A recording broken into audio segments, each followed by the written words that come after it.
സിട്ടാവ് അല്ലാണെന്നും റാസിഖ് ഭക്ഷണം നൽകുന്നവൻ അള്ളാഹു ആണെന്നും പരീക്ഷണം നൽകുന്ന ഇതൊക്കെ പറയാൻ ഇവിടെ എല്ലാ സംഘടനക്കാരും ഉണ്ട് എന്നർത്ഥം. ആ സംഘടനക്കാരിലുള്ള തെറ്റെന്താണ്, അതിലുള്ള ശരി എന്താണ്, അതെല്ലാം ഇവിടെ വിഷയം. അതിനെപ്പറ്റി പറയാൻ ഇഷ്ടംപോലെ ആളുകളുണ്ട്. അതുകൊണ്ട് മാത്രമൊന്നും നേരത്തെ പറഞ്ഞ ബുത്തൂലിയത്തോ സമാധാനമോ കിട്ടൂല.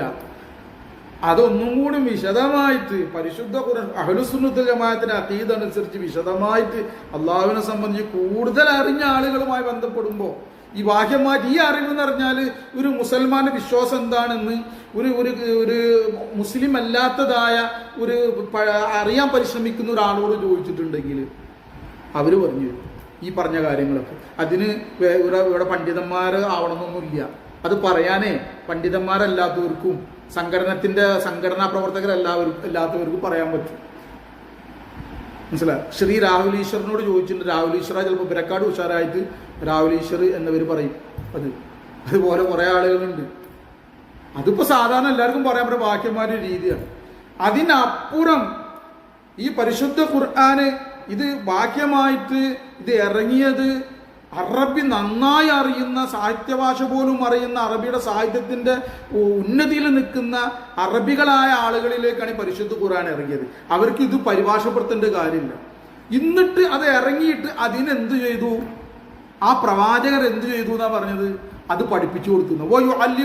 കിതാബ വൽ ഹിക്മ, അതിലുള്ള തത്വജ്ഞാനത്തെയും ആ കിതാബിനെയും പ്രവാചകർ അവർക്ക് പഠിപ്പിച്ചു കൊടുത്തു നാർഗീയ അറബികൾക്ക്. അപ്പൊ ആ പഠനം ഏതാണെന്നാ ചോദിക്കുന്നത്. അത് പഠിക്കുമ്പോഴാണ് ഈ മാധുര്യം കിട്ടുള്ളൂ. അത് ഈ മശേഖന്മാർ ഇത് പഠിക്കണം എന്നാ പറയുന്നത്. അതിനാണ് ബൈഅത്ത് ചെയ്യണമെന്നും ഒക്കെ പറഞ്ഞല്ല, വേറൊന്നുമല്ല.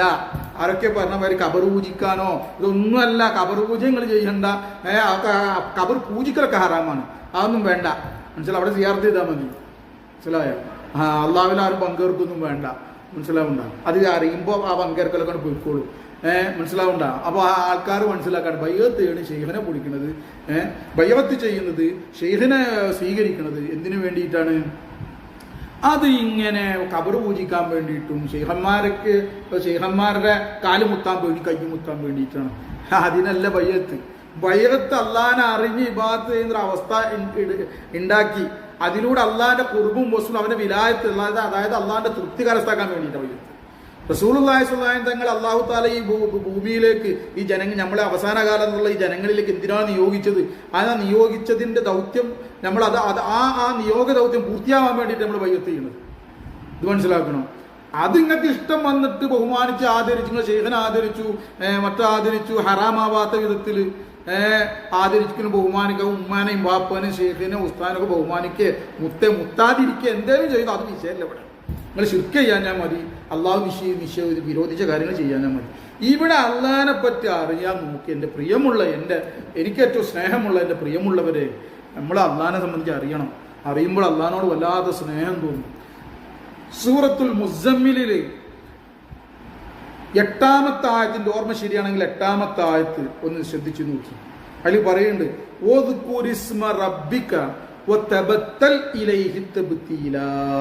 സൂറത്തുൽ മുസമ്മിലിലെ 8-ാമത്തെ ആയത്ത്. നീ നിന്റെ റബ്ബിന്റെ നാമത്തെ നീ ഓർക്കുക, നിന്നെ പരിപാലിച്ചു കൊണ്ടിരിക്കുന്ന നിന്റെ അള്ളാന്റെ നാമത്തെ നീ ഓർക്കുക. അവളിലേക്ക് ഒരു മുറിഞ്ഞു ചേരൽ നീ മുറിഞ്ഞു ചേരുകയും ചെയ്യുക. അതായത് മറ്റുള്ളതിൽ നിന്നെല്ലാം മുഴുകുന്നതിനെ മാറ്റി അവളിൽ മുഴുകുന്ന ഒരു അവസ്ഥ ഉണ്ടാവണം അള്ളാനെ ഓർത്തിട്ട്. ഇതാ ഖുർആൻ പറയുന്നു. ആ തബ്തീൽ തബത്തൽ ഇലൈഹി തബ്തീല എന്നുള്ളതിന് മഹാന്മാർ തഫ്സീർ ചെയ്തിരിക്കുന്നത് എന്താ? ഇൻഖിതാഅ് എന്നാണ്. മറ്റുള്ളതിൽ നിന്ന് മുറിഞ്ഞുകൊണ്ട് അവനിലേക്കൊരു മുറിഞ്ഞു ചേരണം. മറ്റുള്ളതിൽ നിന്ന് മുറിഞ്ഞു മറ്റുള്ള ചിന്തകളെല്ലാം മാറ്റി ഹൃദയത്തിൽ നിന്ന് മാസിവാഹു എന്നാ കൊടുത്തിരിക്കണം. മാസിവാഹു എന്ന് പറഞ്ഞാൽ അവനല്ലാത്ത എല്ലാറ്റിനെയും ഹൃദയത്തിൽ നിന്ന് മാറ്റി അവന് മാത്രം തനിപ്പിക്കുന്ന ഒരു അവസ്ഥ ഉണ്ടാവണം. അതാണ് തബത്തുൽ എന്ന് പറഞ്ഞത്. അവിടെ മഹാന്മാർ തഫ്സീർ ചെയ്തതാണ്. തഫ്സീർ എടുത്ത് നോക്കി. തബ്തീല എന്ന് പറഞ്ഞാൽ എന്താണ് അവിടെ കൊടുത്തിട്ടുള്ളത്? തബ്തീല എന്ന് പറഞ്ഞുകൊടുത്ത് മഹാന്മാർ അവിടെ കൊടുത്തിട്ടുള്ളത് എന്താണ്? ബുത്തൂലിയത്തിന് എന്താ പറഞ്ഞിട്ടുള്ളത്? അവനല്ലാത്ത എല്ലാത്തിൽ നിന്നും മുറിയണം. ഹൃദയത്തിൽ നിന്ന് അവനല്ലാത്തെല്ലാം പോകണം. അവൻ മാത്രം തനിക്കുന്ന ഒരവസ്ഥ അള്ളാനെ ഓർത്തിച്ചു. അത് ഹുബ്ബ് വർദ്ധിക്കുമ്പോഴാണ് ഉണ്ടാവുള്ളൂ. മറ്റുള്ളതിനൊക്കെ ഇൻഖിതാഅ് ആവണം, മുറിഞ്ഞു പോകണം. ഹുബ്ബ് വർദ്ധിക്കുമ്പോൾ അത് പറ്റുള്ളൂ. അങ്ങനെ നിങ്ങൾ അള്ളാഹിനെ നീ നിന്റെ റബ്ബിന്റെ നാമത്ത് അള്ളാഹിന്റെ നാമത്ത് ഓർക്കുമ്പോൾ തന്നെ എന്താവണം? അവന്റെ ഉള്ളിൽ അവനല്ലാത്തതെല്ലാം പോയി അവനെ മാത്രം ഓർക്കുന്നൊരവസ്ഥ വരണം. ഇതൊക്കെ ബയ്യത്തിലൂടെ ലഭിക്കും. ബയ്യത്തിലൂടെ അല്ലാതെ നിങ്ങൾക്ക് ലഭിക്കുന്നുണ്ടോ എനിക്കറിയില്ല. നമ്മൾ ഓരോരുത്തർ സ്വയം ചിന്തിച്ചാൽ മതി. ഇതൊക്കെ ഖുർആനാ. അല്ല, ഖുർആന് എതിരായിട്ടുള്ള കാര്യമല്ലേ പറയുന്നത്? ഖുർആൻ പറഞ്ഞ അതേ ആയത്ത് അതിന് മഹാന്മാര് എന്ന് പറഞ്ഞാല് മുഫസ്സാദാൻ എല്ലാവരും പറയുന്ന എല്ലാവരും പഠിക്കുന്ന തഫ്സീറിലുള്ള മഹാന്മാരായ മുഫസ്സിരീങ്ങൾ തഫ്സീർ ചെയ്താണ്. മനസ്സിലാണ്? എവിടെ നോക്കിയാലും കിട്ടും. ഈ ബുത്തൂലിയത്ത് നമുക്ക് കിട്ടിയിട്ടുണ്ടോ? എല്ലാത്തിനും മുറിഞ്ഞിട്ടുള്ള ഹനീഫായ ഒരു അവസ്ഥ നമുക്ക് കിട്ടിയിട്ടുണ്ടോ? സൃഷ്ടികളിൽ നിന്ന് ഹൃദയം എന്ന് പറഞ്ഞാൽ നമ്മുടെ മനസ്സ് സൃഷ്ടികളെ തന്നെ ഓർക്കാൻ പാടില്ല. ആ നിലക്ക് ഹക്കിൽ മുഴുകണം. അതിന് ഇസ്തിലാഹിൽ ഫനാഫില്ല എന്ന് പറയും. മനസ്സിലാവുണ്ടോ? അതിനാ പറയും. അതിന് പല പേരും പറയും. അതിന്റെ അവസ്ഥക്കൊക്കെ അനുസരിച്ച് പേര് മാറും. ഇസ്തിഗ്റാഖ് എന്ന് പറയും, മഹവ് എന്ന് പറയും, സക്ർ എന്ന് പറയും, ജദ്ബ് എന്ന് പറയും, വജ്ദ് എന്ന് പറയും. ഇങ്ങനെ പല ഇതിന് ആ അവസ്ഥയുടെ തോതനുസരിച്ച് അതിന്റെ ഉയർച്ചയും താഴ്ചയും അനുസരിച്ച് പേര് വ്യത്യാസപ്പെടും. സാങ്കേതിക പേര്. ഹുബ്ബ്, ഇഷ്ഖ്, ഇതാണ് ഇതിന്റെ അടിസ്ഥാനം. ഈ ഹുബ്ബ് ഇതിപ്പോ ഖുർആന് പറഞ്ഞല്ലേ, വല്ലദീന ആമനു അശദ്ദു ഹുബ്ബല്ലില്ല. വിശ്വാസികളായ ആളുകൾ അവർക്ക് അള്ളാഹിനോട് വല്ലാത്ത കഠിനമായ സ്നേഹം ഉണ്ടായിരിക്കും. ഖുർആൻ പറഞ്ഞപ്പോൾ നമുക്ക് വേണ്ടത് അത് വന്നിട്ടുണ്ട്. നമ്മുടെ ഈ വാദയും പ്രതിവാദയും ഒക്കെ നീക്കിയിട്ട് ആ സാധനം വന്നിക്കണോ നോക്കി. ഇങ്ങനെ ഒരു ഹുബ്ബ് വന്നിട്ടുണ്ടോ? എൻ്റെ പ്രിയമുള്ളവരെ, ഞാൻ നമ്മുടെ മശേഖന്മാരുമായി വയ്യത്തീണതിന് മുന്നേ എനിക്ക് അങ്ങനത്തെ ഒരു ഹുബ്ബൊന്നും വന്നിട്ടുണ്ടായിരുന്നില്ല. എന്നാൽ ഇപ്പം അള്ളാഹിന്റെ അനുഗ്രഹം കൊണ്ട് അങ്ങനെയല്ല.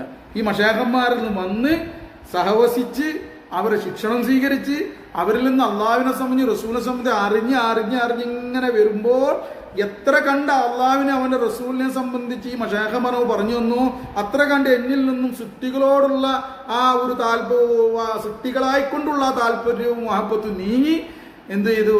അള്ളാഹിനോടുള്ള താല്പര്യവും മഹബത്ത് വർദ്ധിച്ചു വന്നു. അതിന് അള്ളാഹിനോടുള്ള ഹുബ്ബും റസൂലിനോട് ഹുബ്ബൊക്കെ വർദ്ധിച്ചു വന്നു. ഈ ബുതൂലിയത്തിന്റെ കാര്യങ്ങളൊക്കെ നമ്മൾക്ക് അള്ളാഹിന്റെ അനുഗ്രഹം കൊണ്ട് മുത്തനബിയുടെ സദഖയിലായിട്ട് നമ്മൾക്ക് അനുഭവിക്കാൻ പറ്റി. ഇതേപോലെ എത്രയോ ആൾ അനുഭവിച്ചുകൊണ്ടിരിക്കും. എന്തിനത് പറയുന്നറിയോ? വേണമെങ്കിൽ വന്നോളി. വേണമെങ്കിൽ വന്നോളി. ഇത് ഇല്ലായ്മ ഇല്ല, സാധാരണ ഒരു സ്നേഹമല്ല. എന്നിട്ടോ അങ്ങനെ അള്ളാഹിനോടുള്ള ഹുബ്ബ് മികച്ചപ്പോൾ നമുക്ക് നമ്മളെ ഉമ്മയോടും ഉപ്പയോടും ഭാര്യയോടും മക്കളോടും ആദ്യത്തേതിനേക്കാൾ ഹുബ്ബ് വന്നു. അള്ളാഹ്ക്ക് വേണ്ടിയുള്ള ഹുബ്ബ് വന്നു.